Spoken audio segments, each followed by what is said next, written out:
Hello? Hello, Jughead. This is Archie. Come over right away. It's a matter of life or death. Oh, relax, Archie.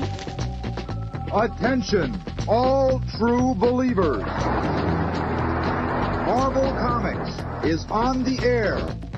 A friend of the unfortunate, enemy of criminals.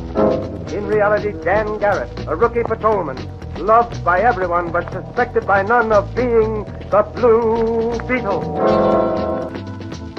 Boys and girls, your attention, please.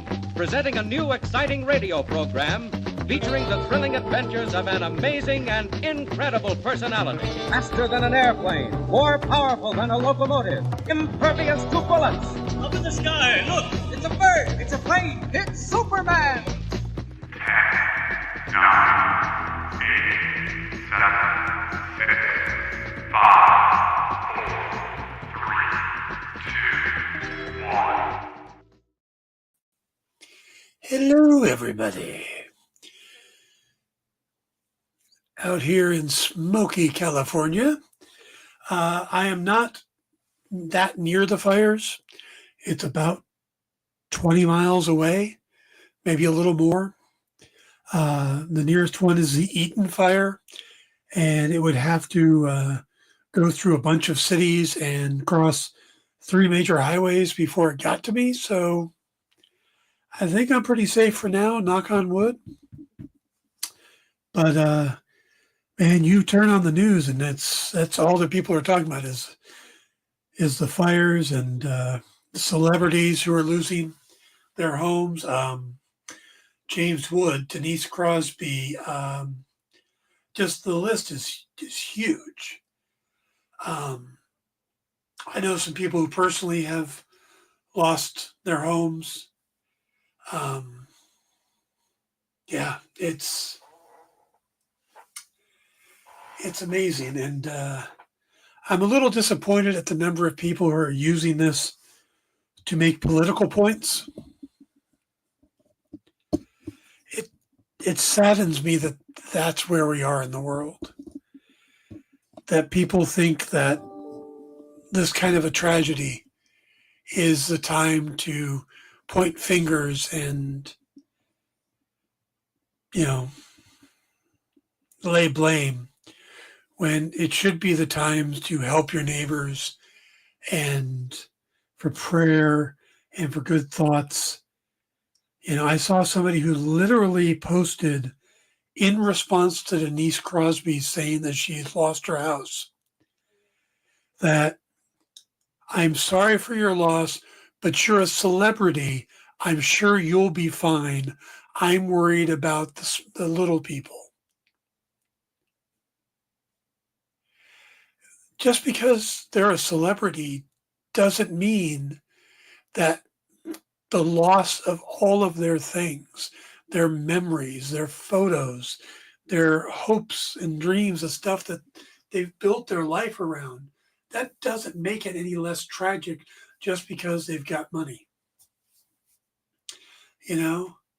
If this place burned down and I lost all my figures and all my original art and my computer that has all the stories I've written, stuff like that, I'd be devastated. Could I replace some of that? Maybe. The figures, I couldn't replace the original art. The stories, I'd have to rewrite or hope that someone out there had copies of the ones I published, but the stuff that hasn't come out yet, or the stuff that's in the, yeah.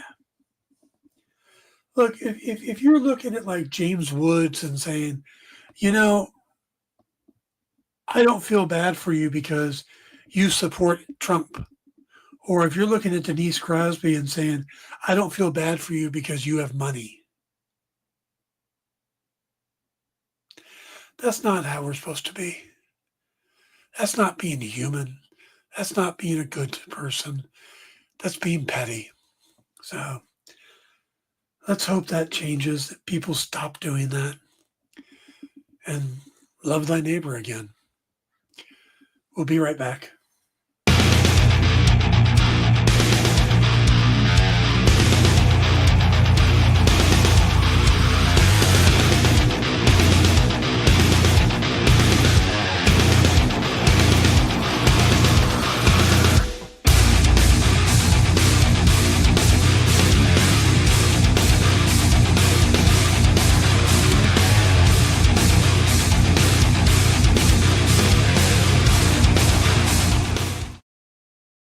Everybody, welcome to the Dan Wickline Show here on The Experience.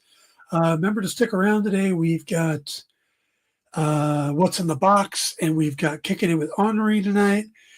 Tomorrow, we've got the FOC Order show in the morning where he's actually going to have a guest. He's going to be interviewing Karina Bechko. And then we've also got the Original Art show tomorrow night and Friday Night Live. So we got lots coming up. Stick around for that. Remember to hit the like and subscribe button, stuff like that. Remember, we have membership things you can do here. There's a ton of stuff. But I want to respond to Ed. By the way, hello to Ed and Triple B, and of course JD on the boards and everybody else who's here. Ed says, that's right, SketchUps tonight is with Mog and Mel. The smoke is getting to my brain. Ed says he couldn't imagine the Star Trek memorabilia that Denise Crosby has. One step past that, she is the granddaughter of Bing Crosby. What personal family mementos does she have? What photos does she have of her and her grandfather? You know, or things that he might have left her that, you know, no one else would have. I mean, it's all devastating, but all right, we're going to try to move past that, get into the news. We're going to talk about Ted Lasso, and I'm going to give you some things that I'm looking forward to in 25. So we're just kind of winging it today. It's been a week, so it's been, you know, a banger start to a new year. But let's kick it off with the news. And our first story of the day has to do with The Running Man. I'd say I remember seeing The Running Man back in theaters in 1987. I mean, this was the time when Arnold Schwarzenegger was kind of the king of the box office. He had Predator and Terminator and all this other.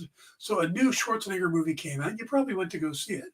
And then you go to it, and there's Richard Dawson on the screen, and you're like, that's the dude from Family Feud who's constantly kissing people. Kind of weird, but he's playing a game show host. You know him as a game show host. So that's about what I remember from the movie. I don't remember much about the plot, and I don't think I knew at the time that it was based on the Stephen King short story. But I remember the movie. At least I remember certain clips, you know, scenes from it in my mind. Well, they're doing a remake. And again, I didn't get that excited for the remake. Like I said, it's a movie that's like, yeah, I remember it, but you know, Edgar Wright is going to direct the remake. He's got Glenn Powell, and I know Glenn Powell is supposed to be great, but I really haven't seen him in much. I think I've seen parts of the Top Gun Maverick movie, and he seems to have this really kind of thin mouth and face. That's what I think of when I think of Glenn Powell. Anyway, it was when they started announcing the rest of the cast that I went from meh to eh. Katie O'Brien, who we've seen in so many things, The Mandalorian and Agents of S.H.I.E.L.D. She's gotten a bunch of new movies coming out and stuff. So it's neat to see her getting into a big budget movie. Daniel Ezra. Josh Brolin was cast as the bad guy, which surprised me because when they said the bad guy, my first thought was, oh, he's going to be the game show host. Turns out, no. The news today is that Coleman Domingo has been cast as the game show host, which then made me question how much I remember about the movie The Running Man. So Domingo is going to be playing the Richard Dawson role. Glenn Powell is playing the Arnold Schwarzenegger role. And everything else is going to fall into place after that. But I like Coleman Domingo. I look forward to seeing more of his stuff. Josh Brolin's always great. I want to see more about.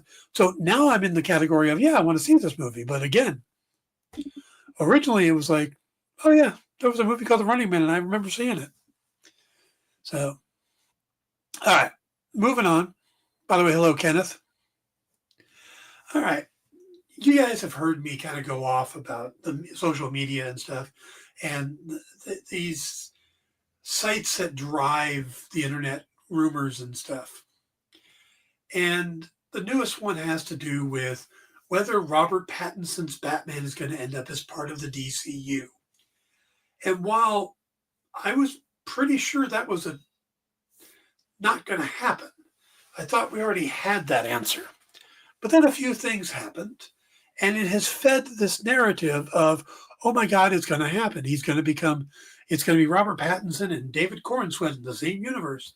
And I keep sitting here going, no, it's not going to, where are you getting this from? Well, this is how this happened. See, James Gunn, the head of DC Studios, was asked a question on a podcast if he had considered having Robert Pattinson join the DCU as Batman. And he basically said, I've contemplated it, yeah. I contemplate everything. I talk about everything. Of course he does. If you're in charge of a company and they say, well, this is your big blockbuster over here, or do you want to add it to what you're doing over here or not? You're going to think about it, right? Doesn't mean you're going to do it. It means, yeah, I thought about it. So then, of course, media starts going, oh my God, it's possible it's going to happen. All right. So then Matt Reeves get into this. Matt Reeves, the director of the Batman, they asked him about it. And he said, it really comes down to whether it makes sense. There was a story I wanted to tell, the Epic Crime Saga. It's been important to me to play that out. And James and Peter have been really great about that. They're letting us do that. What the future brings, I can't really tell you. I have no idea. My head is down right now on getting the Batman Part 2 shooting, which is the most important thing. Now, right there, do you think you've got your answer, right? No. They still prod, and they say, well, what if Gunn says he wants it to happen? Well, then Reeves says, I don't know. We'll have to see where that goes. Now, we, of course, from there, more stories. And people are out there going, oh, it's going to happen. Rumors are saying it's going to happen, blah, blah, blah. Gunn is considering it. Again, that's not what is being said. If you're looking for that response, and you can find it in that answer. But hopefully this will finally put this to bed.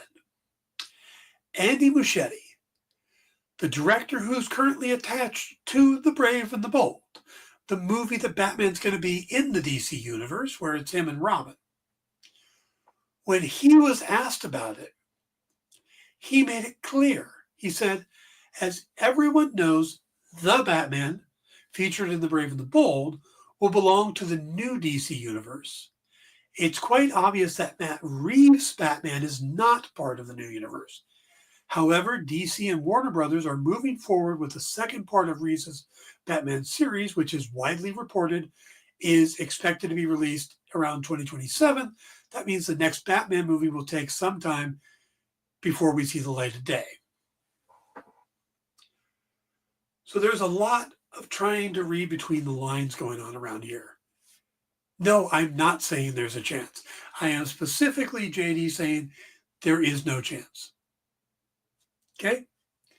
Lloyd, there is no chance. The Brave and the Bold will have Batman. Half-Life 3 confirmed. You'd have to be from my era to get it. Oh, okay. I remember Half-Life. I remember playing Half-Life. I remember playing Half-Life with a bunch of coworkers back when I was a programmer. And I remember playing in the game and turning the corner and seeing somebody lining up a bunch of charges. And what he was going to do is have somebody come down the hallway, shoot one, and have it go boom, boom, boom, and blow up everything in the hallway as people came down the hallway. Except I came from behind and I shot the one he was lighting. And I ended up setting it off and killing him. And I found out the next day the guy that I killed was my boss. I don't work there anymore. That's not the reason, but it is a fact I don't work there anymore. All right, let's move on. If you're wondering why James Mangold, the director of Logan and a bunch of other great movies, wants to make a Star Wars movie set so far in the past, before any other Star Wars movie, the answer is simple. He doesn't want to have to deal with all the lore. The director of the upcoming Star Wars Dawn of the Force, I think that's a working title, talked about wanting to find a way on the page to say something original about the origin of the Force without relying too much on what the franchise had already established. And he said in an interview, to me, the real important aspect are the freedom of making something new. Bill Willman, the screenwriter, and I are, in relation to Star Wars, have been working on a script, and we'll see what happens. The movie would be taking place 25,000 years before any known Star Wars movie takes place. He really wants to get away from that lore. So it's an area in a playground that I've always wanted to explore, and that is what I was inspired by as a teenager. I'm not that interested in being handcuffed by so much lore at this point that it's also immovable, and you can't please anybody. So now this movie was originally announced in 2023 at the Star Wars Celebration in London, but no release date has been given, so it's still kind of in a work in progress. But that's the thing, is that Mangold wants to make a movie that just kind of sets in the front of the universe. Also, he has no interest in being handcuffed. So all you websites out there that like to run with these stories, there's your headline: James Mangold is not kinky. Go with that. All right. And this one's a little bit older story, but we haven't had a chance to talk about it because I wasn't here last week. So Jason Momoa is joining the new DCU as Lobo in the upcoming Supergirl World of Tomorrow. Now, I don't think that surprised anybody. I mean, it's been hinted at since Gunn and Peter Safran took over the studio. Momoa himself has said many times that he's always wanted to play Lobo. In some of the original interviews when he was talking about being Aquaman, that when Zack Snyder brought him in, he thought it was for Lobo. He was surprised that it was for Aquaman. Well, he's going to be Lobo. So what does this mean? If you were looking at it story-wise, they're adapting the Tom King story, Supergirl World of Woman of Tomorrow, and it doesn't really change much in the story-wise because there is a bounty hunter. It just doesn't happen to be Lobo, so they're changing this bounty hunter. But the role in the thing is still the bounty hunter. They'll just do it as Lobo. Makes sense. Hey, Jay. If you're talking about it having to do with like Snyder fans who still want the Snyderverse to return, this is kind of considered a nail in the coffin, which they really don't like. And they consider it somewhat of a betrayal. You know, that Momoa would go and work with Gunn after Snyder gave him his big break. Yeah, that's the stuff you'll find online. That's a little bit dramatic for me. I think the Snyderverse has been kind of dead for a long time. Like, since Snyder left. He left during the Justice League. Everything after that hasn't been Snyderverse. It was just the same characters or the same actors. And none of that has really worked. Nobody has liked it. So I think it's time to move on, folks. And the bottom line is, Momoa is the perfect casting for The Last Caesarean. So I think he's going to be a great addition to the film. The Snyder Cut gave them false hope. Yeah, I could see that. Yeah, it's the hope that kills you. Line from Ted Lasso, which we'll be talking about later today. All right. And finally, this is a rumor. And again, I don't tend to really play with the rumors too much, but this one comes from Jeff Snyder. Snyder's an insider who has a really strong track record, and he's not somebody who comes out every other day and makes an announcement to get you to click. He comes out maybe once a month on average with a story. So there's, don't get me wrong, he's not 100%. He gets stuff wrong too. But usually when he comes up with something, you at least pay attention to it. Now, this has to do, of course, with the tragic passing of Chadwick Boseman and how Marvel avoided the recasting of the Black Panther and tried to move the franchise forward in other ways. But the rumor now, according to Snyder, is that the studio is looking for a new actor to play T'Challa. What he said is, with Marvel reshuffling the deck in advance of Avengers Doomsday and Avengers Secret Wars and Robert Downey Jr. coming back, not as Iron Man, but as Dr. Doom, I'm told that the door is firmly open for T'Challa to be recast via the magic of the multiverse. I heard that an actor was actually offered the role this past fall, a couple of months after Downey's big reveal at Comic-Con, but they turned it down, not wanting to jeopardize their career momentum by stepping into Boseman's gigantic shoes, which may be too big to fill even for Hollywood's most talented Black actors. Now, while it's unclear if the new T'Challa will appear in the upcoming Avengers movies, Snyder believes that the new actor will lead Black Panther 3, which we've already had a kind of confirmation on between Denzel Washington saying he's being written, a part is being written for him by Coogler, and then also by Ryan Coogler, and also when I can't remember the name of the producer who's leaving Marvel, but he's going to stick around for I can picture him, but I can't think of his name. But he's still going to be around for Black Panther 3. So, and that came from both him and Kevin Feige.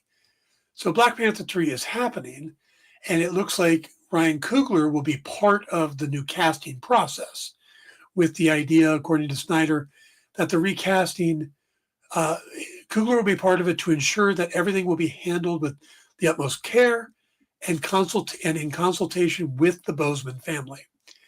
Now, Marvel has recast characters in the past, including Terrence Howard being replaced with Don Cheadle as James Rhodes, or Ed Norton being kicked out and Mark Ruffalo being brought in as Bruce Banner, and more recently, William Hurt being replaced with Harrison Ford as Thunderbolt Ross, which we're going to see in the new Captain America movie.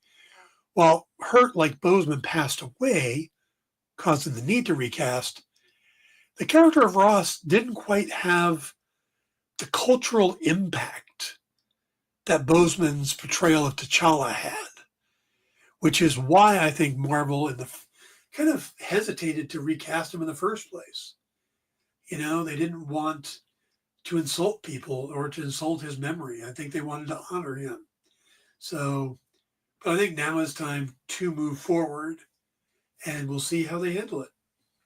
So, all right, guys, we're going to take a quick break, and when we come back, we're going to talk Ted Lasso. Be right back.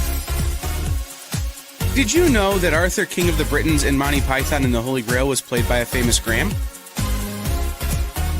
Check out another famous Graham by following our Instagram.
Hey, did you know that you're invited to an art gala?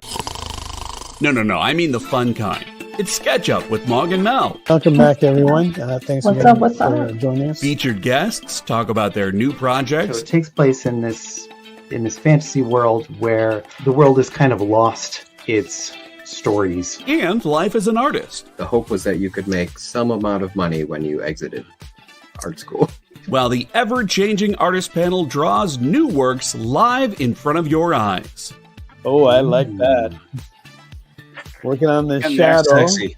Sex, dude. You still got a little bit of time. Ooh, Phil, that's dope, dude. Sketch Up with Mog and Mel, Thursday nights. Part of the experience.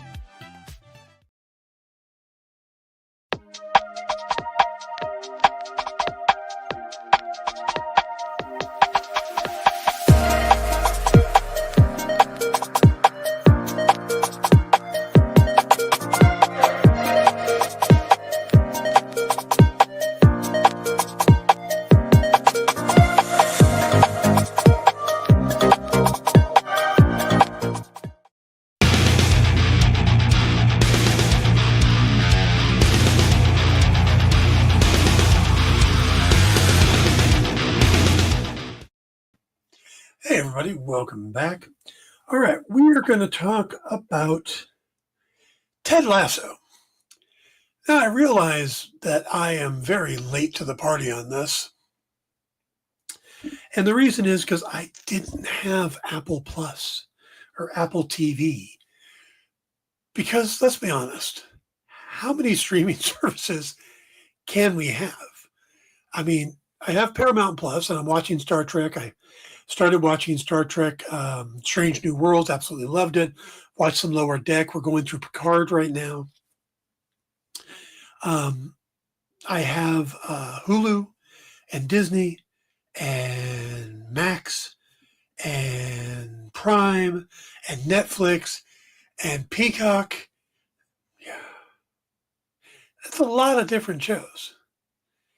And just the idea of adding another one when I didn't really know what these shows were, you know, it wasn't like I was signing on to watch, you know, Star Wars or Creature Commandos or The Boys or anything like that. Something that I actively want to see. But I had been seeing so many video clips online, scenes from Ted Lasso. Isaac kicking the ball through the net. Ted and Rupert playing darts at the pub. Just so many good things with Roy and Whistle. Just so many interesting, funny clips. And heartfelt clips too. Like I said, the dart scene was just the one that won me over, that I'm like, okay, I need to find time to watch this show.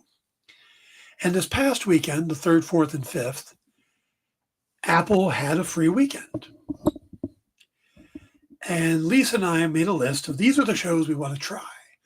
You know, we want to see what Severance is, and we want to see what Silo is. I've read Silo. I hated the book, but I'm alone in that. I know. Shrinking and Ted Lasso, and then there was a couple movies like Spirited. You know, it's Ryan Reynolds and Ghosted, because I know I've heard a lot of bad about Ghosted, but it's Chris Evans and Ana de Armas, and then you got cameos by Sebastian Stan and Anthony Mackie and Ryan Reynolds and Henry Cho. I mean, and Adrian Brode. I mean, it's just a great cast. So I had these shows that I wanted to try. So our plan going in was, we'll watch a couple. You know, we'll watch a couple of these, a couple of those, and then we'll get a good feel for it. And then we started watching Ted Lasso. And if you don't know what Ted Lasso is, because I think Ed doesn't, Ted Lasso is a series with Jason Sudeikis as a small country, community college level coach of a football team, of an American football team, who becomes an internet sensation because he was dancing with his team after a win.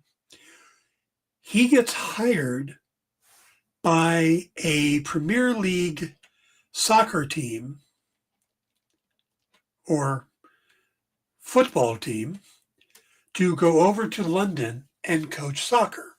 Now, he does not know what soccer is. He is not a soccer coach. So hiring him doesn't make a lot of sense until you realize that the woman who owns the club, Rebecca, has recently been divorced from Rupert, the former owner of the club, after it was discovered that Rupert was cheating on her a lot. And Rebecca knows how much the football club, AFC Richmond, means to Rupert, so she wants to utterly destroy it. It's a little bit of Major League. Not so much the part where the new owner who inherited the club wants to lose enough to sell it. She just wants to lose enough to destroy her husband, her ex-husband. But that's just the plot for season 1. It's not really, this is not a show that's situational. It's not a sitcom. It's comedy, drama. It's got a little bit of sports, but you don't need to know sports to do it. You don't need to know soccer. You'll get enough from it to understand. Like, you don't need to know darts to know that scene. But so you've got this good-hearted man moving to London with his best friend and assistant coach, Coach Beard Willis, to take over a team with a sport that they don't know. And they're the laughingstock. Everybody is wondering why they were hired. The team thinks they're a bunch of Yankee idiots. And what you see through 3 seasons is profoundly some of the best writing I have ever come across. This is the type of writing that, as a writer, I sit back and I'm in awe. Because there are things that they laid out in the first season that didn't pay off until the 3rd. There are little running jokes in the background that just keep popping up that if you didn't pay attention, they don't matter. But if you pay attention, you get that little extra treat. There are characters, just about every character has a growth arc from everybody from the kit man, the guy that gets the towels and the uniforms for the players, to the director of football operations.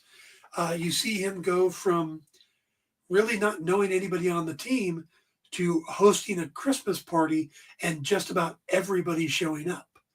You watch this team become a family, from the owner to the coaches to the players to the staff. It really is some of the best writing. This goes up there to me with the missing shirt episode of Sports Night, which, if you ask me, is one of the best half hours of television ever written by Aaron Sorkin before West Wing. This was his show he did.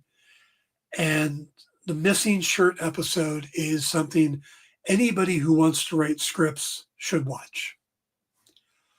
Anybody who's a filmmaker should watch the opening 5 minutes, maybe 10 minutes, of David Fincher's The Girl with the Dragon Tattoo, and watch how he gives you every single thing you need to know about the main character, or about Daniel Craig's character, in the first 5 minutes, without having to do an exposition dump, without having just to feed you. It's all there. Every single thing is shown that he's falling from grace. You see that because he starts at the top of the stairs and he comes down and is suddenly in the gaggle of reporters, and he's a reporter. And you see how he is fallen. You see how he is tried to change his life, but is going through such a stressful thing that he has to have a cigarette, even though he just takes one, stuff like that. So these are to me, some of the highlights in storytelling. And Ted Lasso And it's the series. It's all 3 seasons. It's just absolutely brilliant. Yes, Jason Sudeikis is the nephew of George Wendt from Cheers. And a little Easter egg, some of you may know this, some of you may not. In the final episode of Ted Lasso, there is a pub that they all hang out in, on and off. Everybody appears there. And there's a woman there, Meg, I think her name is. May. And she reaches up and straightens a picture near the end of the episode. And that picture is a picture of Geronimo. It's the same picture of Geronimo that in the final episode of Cheers, Ted Danson walked over and straightened before the end of the episode. And the reason he straightened it is because that picture came from, I believe his name is Nick Castellano, the guy that played Coach on Cheers. It was his personal picture. And when he passed away, they moved it onto the set to have a remembrance of him. So when the series ended, they reached over and straightened it as a nod to him. And for them to carry that over into Ted Lasso, I thought was just beautiful. But yeah, there are just so many amazing little moments in that show. Also, if you're a fan of Welcome to Wrexham, which is the real documentary about Ryan Reynolds and Rob McElhenney buying a soccer team or a football team in Wales, you see so many parallels that it's weird because Ted Lasso, I think, came first. And they even mention Ryan and Rob in one of the episodes. Yeah, Lefty, I'm agreeing with you. This is literally one of the best written shows. It has made me stop and think about how I write. Made me think about how I handle characters and moments. A lot of times when I'm writing, I'll throw something in, just a background thing. And most of the time I do it for character, just to give you a little extra moment of the character. And there are some times that later on, I can do a callback to that.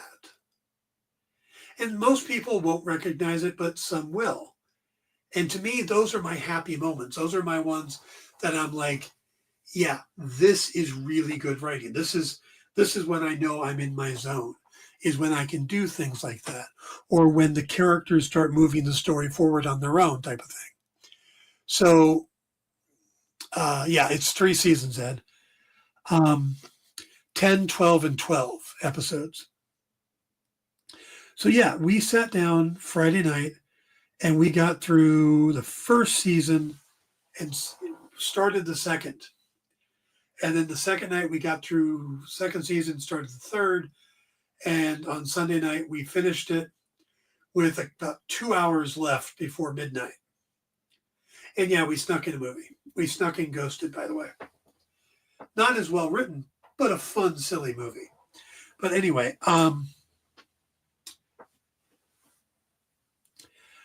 but the character growth of these characters is the thing that surprises me. And we're talking about a show that it was created by and written by the stars. Jason Sudeikis and, I never remember his name, Brandon Hunt are two of the creators of the series. Along with Joe Kelly and Bill Lawrence. This is based on a character that Jason Sudeikis had done for a TV commercial. And then they carried it over and they revamped it a little. And then Brett Goldstein, the guy that plays Roy, was one of the head writers on the show. And they wrote the first season. And at the end of it, he went, I think I'm Roy. So they had already left the writer's room and stuff, and he filmed himself an audition, sent it into the producers and went, look, if you guys hate this, just pretend I never sent it in. But I think I might be good for this character. And they looked at it and went, we don't have time to really look for anybody else. So yeah, you're it. And Roy is such a great character on that show. His growth to go from the gruff and angry all the time character to the moment there's one where Ted's talking about how at one point he was in a he wanted to join a ZZ Top cover band. Or no, he said that he had grown a beard and he and Coach Beard together could start a ZZ Top cover band. And Roy's next going to would be called Sharp Dressed Men. And then he says, I hate what you've done to me. And it's, he's making the jokes that Ted and them would make. And he realizes that their effect on him, or there's this thing called the Diamond Dogs, which is just some of the male characters getting together to talk about their feelings. And it's a very honest and open conversation. It's not, masculine macho BS. And it's just really interesting. And by the end of it, Roy finally goes, I want to be a diamond dog. And again, you see the character's arc. And you look through all of these characters, they've all grown. Rebecca, the owner, goes from being kind of the villain of the series to being the matriarch, to being just, family with everybody else. You have two characters so different in her and Keely Jones, played by Juno Temple, where you look at them in the beginning, you're like, worlds apart. And by the end of it, they're best friends. And it's a really amazing, the character arcs that they are able to go through on this show and what they were able to do in 3 seasons. Now, there's talk about maybe doing a 4th. And that most of the actors have already said they would come back. Hannah Waddington, who plays Rebecca, Brett Goldstein, Juno Temple, they've all said they'd come back. It really comes down to Jason Sudeikis at this point, if he wants to come back. And there's a little part of me that doesn't want them to. I love the show. And I would immediately watch. I would sign back up for Apple TV just to watch it if it came back. But what they did was perfect. It's Ted's journey to London, what he learned, how he grew, and how the people around him grew. And it's a snippet of life. And then people move on. People change, they grow, they go apart. And that's where they left it. So if they never come back to it, it is this complete, perfect story. But if they come back to it, they could do more amazing, great stuff, or they could screw it up. Because I think they looked at the 3 seasons as 3 seasons when they wrote it. I think they planned it for 3 seasons. So they knew all the beats they wanted to do. So now you're just adding on. And I don't know.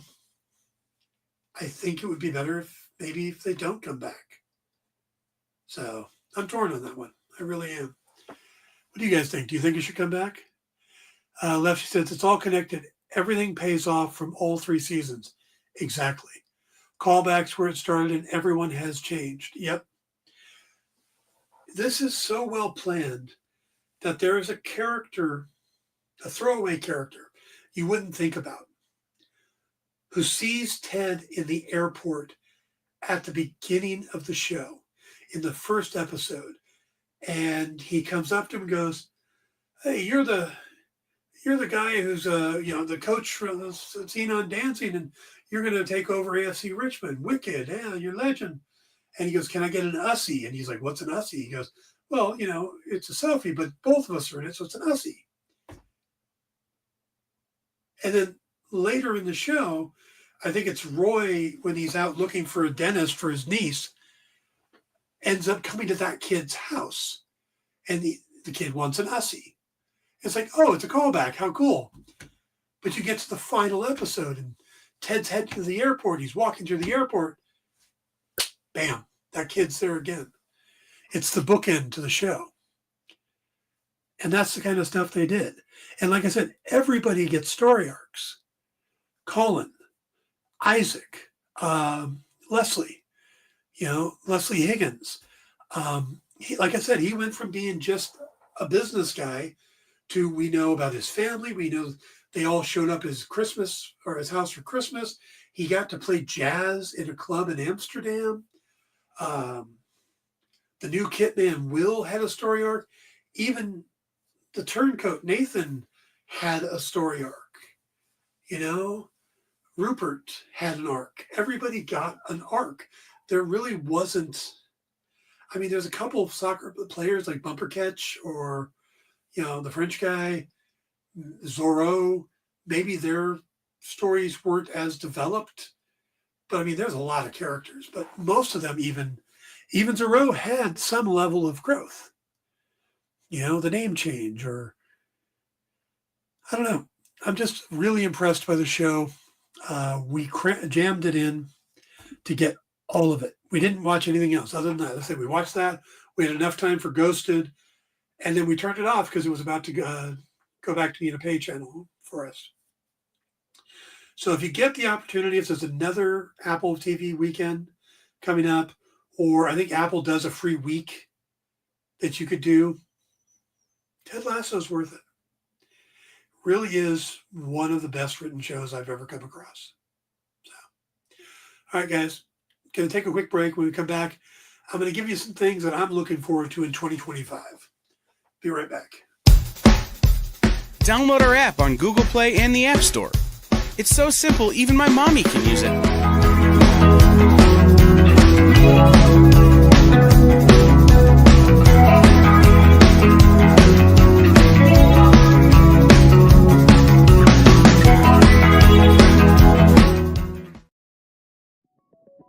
FOC, a comic industry term for the final day a new comic can be ordered by a local comic shop. So, what does that mean to you? Well, it's your last chance to order a new comic book from your local comic shop. Order up! The FOC show will go over every book that's about to be cut off every Friday afternoon. I'm going to highlight some of the stuff that I think is really worth paying attention to, so that you can put in an order at your LCS for as many copies or as many variant covers as you want. Sometimes the store needs to know to up their orders. Never miss out on a popular comic again. Order up, part of the experience.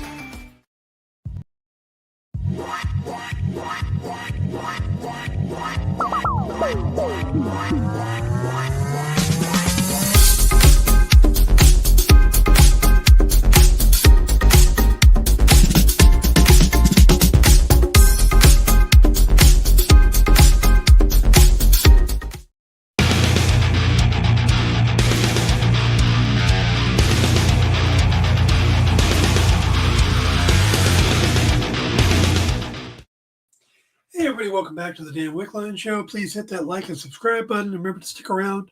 Later today, we got What's in the Box and SketchUp. Plus tomorrow, we got Final Order Cutoff Show, Order Up,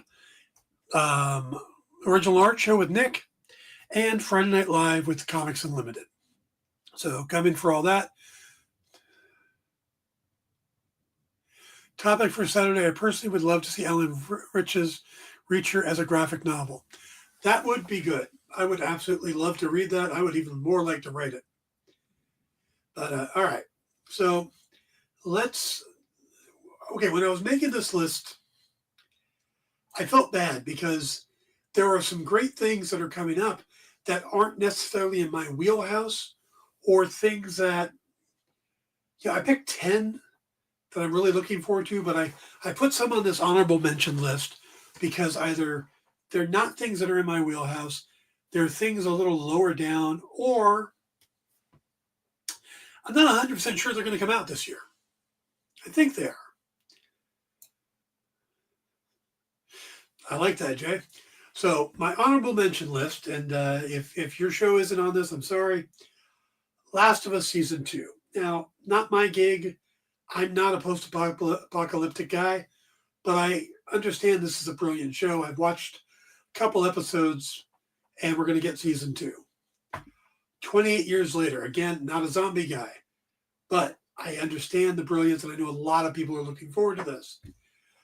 Live action Snow White, Jurassic World Rebirth, Mission Impossible: The Final Reckoning, How to Train Your Dragon live action. All of those are some great things that don't quite make my top 10 or aren't quite in my wheelhouse. Peacemaker Season 2, I'm not 100% sure we're going to get this year, but I am looking forward to it. I'm also looking forward to The Night Agent Season 2. I just don't know if it's top 10 worthy. Suits LA. I'm looking forward to trying it, but I don't know about if it's going to be good, but at least I get to see Stephen Amell back on TV again. Ironheart. When we finally get Ironheart, I just don't know how good the story is going to be, but I'm looking forward to trying it. Wednesday, Season 2. That should be good. Alien Earth. These are all great stuff coming up, and you might be looking forward to them, so I don't mean to insult, but those aren't quite what I want. But my top 10, and this is going to be kind of a weird order, but number 10 is the Thunderbolts. I kind of like the weird feel the trailer gives. I like the idea that they're bringing in these sidekick-like characters or supporting characters into their own team. And I really look forward to seeing how they're going to be handled. So, plus they're introducing the Sentry. That could be fun.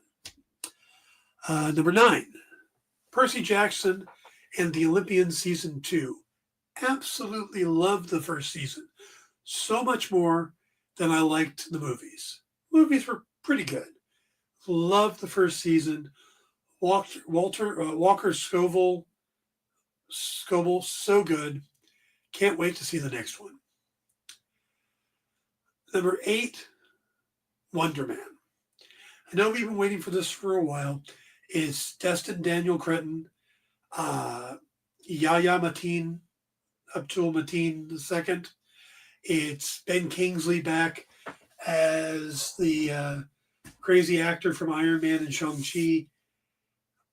I'm looking forward to this. It's not something I'm like, oh my God, I can't wait to see it, but I'm really curious what they're going to do with this. It could suck, but it could also be great. So, Trevor. What's Trevor's last name? Kingsley's character from Iron Man. Trevor Slattery? All right. Number 7, Andor Season 2. Andor Season 1 was beautiful. It's the most un-Star Wars series I ever came across. It is a great series on its own. I don't think it's a great Star Wars series, but it's a great series. How's that for weird? All right. Number 6, and this is the one Ed's been talking about, Reacher Season 3. The new trailer dropped. I'm a huge Reacher fan. I love what Alan Richardson is doing with the character. Trevor Slattery, yeah. Okay, thank you. I have read the book this is based on. I can see where they're making changes by the trailer. Really looking forward to this. This should be a really good series. And it's really focused on Reacher again. Where last season we got more of the team. This is back to being focused on Reacher. So, and it should be brilliant. Captain America Brave New World. I am wondering how Marvel's going to do moving things forward again. This is one of their premier franchises, but they have a different actor in the lead. You have Harrison Ford joining. They're finally dealing with the Celestial in the ocean. They're going to introduce Adamantium. We're going to get the leader after all of these years from the Hulk. There's a lot riding on this movie. This is the movie that will either reestablish the MCU, Because, yes, Deadpool and Wolverine was awesome. But everybody's like, yeah, but that's Deadpool. That's not MCU. MCU hasn't really been firing on all the cylinders they used to. So this is the one that really is going to be telltale. The Ballerina. I'm looking for, that's my number 4, because I am curious if the world of John Wick can move forward when it's not Keanu Reeves. Can Ana de Armas move that forward? The Continental was an okay series, but it wasn't great, and you didn't have John Wick. Is this franchise dependent on Keanu Reeves, or is the world building strong enough to move it forward in other directions? So I am looking forward to this. Plus, this is a blacklist script. This means it's a script that was really popular, and it was one of those that people were like, well, somebody should buy this. And Lionsgate finally did, and massaged it into the John Wick universe. Number 3, and this could have easily been number 1 for me, Daredevil Born Again. Daredevil is my favorite Marvel character, period. Hands down. I love the character of Daredevil. I loved what they did on the Netflix series. And the fact that not only are they bringing it back, but they're keeping it in that tone and maybe even getting a little darker, a little grittier. They're bringing back Frank Castle. They're bringing back Kingpin. They're bringing back Bullseye, Foggy, and Karen. They're bringing back that world. There even talk about bringing back Elektra with the same actress. Don't know if that's true or not, but that's what we're hearing. So for me, if they pull this off, this is going to be huge for Marvel, for reconnecting those series, the Netflix series that were very popular when they came out, and establishing the grounded characters again. And I think they can do a lot with Daredevil. They can bring him into Spider-Man universe. They can bring him into the Avengers movies. This is the key to all of that happening. Number 2 on my list. Can Marvel Studios do what Fox failed to do multiple times? Can they make a good Fantastic Four movie that gets people's attention, that people want? That's the key right there. If Marvel pulls that off, things going forward are going to look great because people will be happy again. If it's another clunky Fantastic Four movie, I think the characters are dead. I don't think there'll be any saving them after 3 failures. So, and since I'm cautiously optimistic for the Universal Monster movies, especially The Bride, she was always my favorite. Yeah, I wish they would do. I hope they are able to do good stuff with those. All right, number 1 should be obvious, and we're just about out of time. Number 1, of course, is Superman. I have seen James Gunn take a bunch of ragtag characters like the Guardians of the Galaxy and make 3 terrific movies. I saw him take Polka Dot Man and King Shark and Ratcatcher and the Detachable Kid and make a really good Suicide Squad movie. They've given him the keys to the kingdom of DC. This is going to tell us if it's going to be successful, if he can make it work. So I'm really looking forward to Superman. The month of July with Superman and Fantastic Four both in it is going to be huge, and I'm really looking forward to that.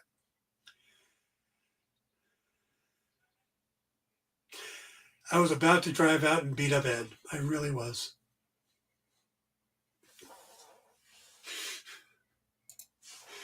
Actually, I'd probably drive out there and then we'd sit there crocheting together and drinking beer. Anyway, Until Dawn looks cool. Yeah. Mr. Towers says, any new live action video game movies you're looking forward to seeing, like Helldivers. I've really enjoyed what Prime did with the animated stuff on a lot of the video games. So far, most of the video game stuff has been pretty hit or miss, mostly miss. I'm going to hold out until I see trailers on them. Yeah. Like the Minecraft movie. Who wants a Minecraft movie? So, all right, guys. We're going to wrap that up there. Thank you for joining us. Hey, when the show goes to over to YouTube and you can post comments, tell me the shows, the movies and stuff you guys are looking forward to. Tell me which ones I'm wrong about. Tell me your thoughts on Ted Lasso, and tell me if Robert Pattinson should be in the same universe as David Cornsweet. So like I said, hit me up on YouTube, and I will see you guys next week. Have a good one. Stay safe. Take care. Join the party. Head over to our Linktree to find all the links for everywhere the experience is all the time.